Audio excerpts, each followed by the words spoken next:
This is CBS 46 News at 11. Getting results. Our team of experts now agrees that we can begin the next front in our war. President Trump laying out a plan to reopen the nation, what it means for Georgia. No break from Mother Nature. We're tracking another potentially severe system. Makeover on MARTA, the changes they're making after our reports on crowded buses. Plus, sabotage, stolen protective equipment meant for healthcare workers. But first, we're following breaking news tonight out of Gwinnett County. Police investigating a double homicide in Lawrenceville. CBS 46's Jamie Kennedy has just arrived at the scene tonight. Jamie, what can you tell us? Well, Rick, it's a very sad scene down here at the intersection of Margate Court and Racket Club Circle here in Lawrenceville. Police saying 2 men found dead inside the house just behind me. I'll step away. You can see it's a very active scene. Multiple police cars here, and crime scene investigators have just come here a short time ago. Now, police say that the bodies were found in the lower part of the house. I was able to speak to one of the girlfriends of the deceased who was very shooken up and didn't want to go on camera, but she said that she had left the house for a short time, come back, and she found the 2 bodies there. Now, police say that there were gunshots to the bodies and that the call came in shortly after 8 p.m. 2 gunshots and 2 males deceased. Now, police are still trying to look for a motive at the moment, but they are yet to give us that. So still many questions here to be answered, and we'll bring you that as soon as they come to light. For now, this is live in Lawrenceville. Jamie Kennedy for CBS 46 News. Jamie, thank you. And we have more breaking news. This time in Johns Creek, a man has been shot and killed on Johns Creek Court. Officers have detained a family member. They say there is no threat to the neighborhood. Tonight, a new phase in the fight against coronavirus. The president says some parts of the country are ready to reopen. But with 700 new cases today alone in Georgia, the governor wants to see more testing before he eases up on the lockdown here. CBS 46's Barmel Lyons live with more on our outlook. Barmel. Rick, I'm here at the Georgia World Congress Center where emergency operations continue, and they're trying to create some health facilities for COVID-19 testing. Although promising, some locals feel that thinking about life after lockdown is just too soon. I think that's the worst thing to do.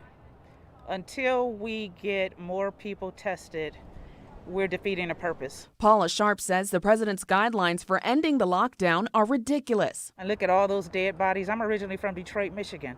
I know a lot of people who have lost their parents and their siblings.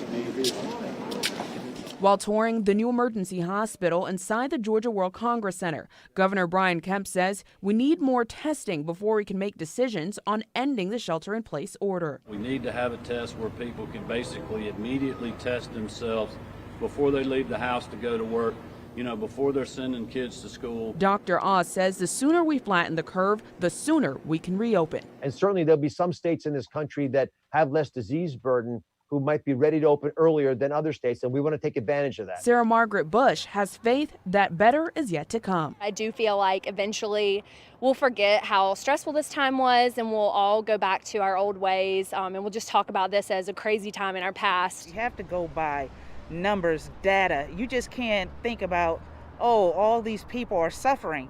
Yeah, they're suffering, but I'd rather suffer than be dead.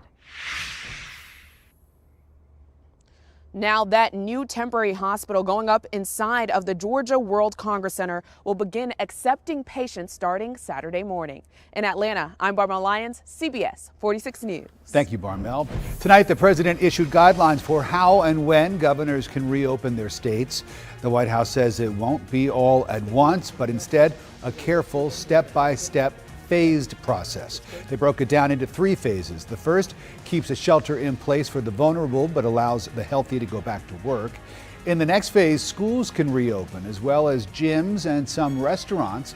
Non-essential travel and elective surgeries can resume. And in the final phase, things finally return to normal.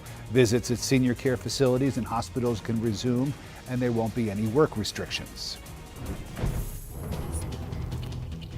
We are tracking the potential for another severe weather outbreak this Sunday across the southeast. Bullseye right now looks like it will be 2 hours south, but here in North Georgia, We will still see the potential for strong storms from Sunday night into Monday morning. A lot to develop on this system. What we know right now is last Sunday there were 19 confirmed tornadoes across Georgia. This system that's coming, much lower risk for widespread tornadoes, but the severe threat is still there, and there is a high risk for flash flooding. That won't happen tomorrow, though. It's going to be really nice. I'll have a look at your forecast for Friday and Saturday coming up here in around 15 minutes. CBS 46 is the first to show you this picture of overcrowded MARTA buses during the deadly pandemic. After CBS 46's Tracy Bragg reported on that situation, MARTA now making big changes in the name of safety. Tracy, you joins us live at the MARTA station in Midtown. You got results on this one, Tracy.